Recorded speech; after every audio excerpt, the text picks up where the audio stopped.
Rivers, your state representative from the 18th District. Thank you for joining me from our state capitol building. It's hard to believe we're approaching the halfway point of the legislative session. My days continue to be filled with committee hearings, stakeholder outreach, and most importantly, constituent meetings. One issue that continues to be at the forefront of the legislature is the economy. I'm happy to report some progress has been made, including 2 bipartisan bills that will provide rate relief and certainty to our businesses for their unemployment insurance. While this was an important first step, there are more things we can do and must do to help our current employers and to attract new business investments. For instance, we must reform our workers' compensation insurance program. We are just one of 4 states that has a state-run monopoly. As a result, our program is inefficient and costly, especially for small businesses. I'm supporting legislation that would simplify and add certainty to the calculation of workers' compensation insurance, and I'm hopeful we can again find bipartisan solutions that are good for our economy. We must also look at the regulations that small businesses are forced to endure. Many of these rules are costly and time-consuming. I'm supporting a bill sponsored by my seatmate Ed Orcutt that would put a moratorium on new rulemaking.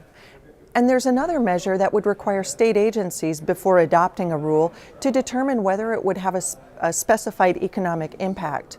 If so, that rule would have to be enacted by a full vote of the legislature.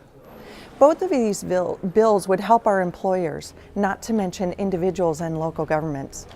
We must also streamline our permitting process. This red tape is often a barrier for small businesses looking to expand in or even locate to our state.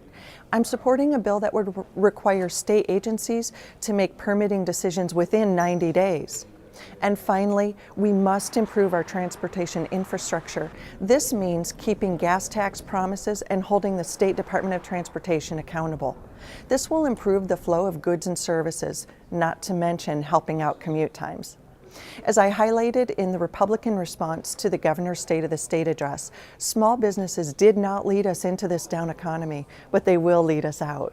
And state government needs to be a part of their solutions, not their problems.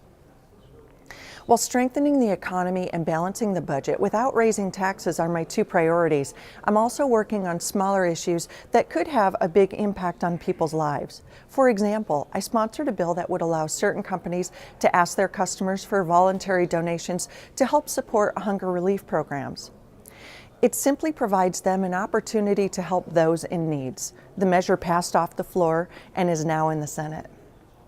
Well, that's all the time I have with you today. Thanks for taking the time to stay connected to your citizen legislature. If I can ever be of assistance, please contact me.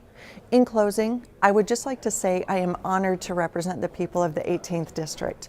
I'm State Representative Ann Rivers, and we'll talk again soon.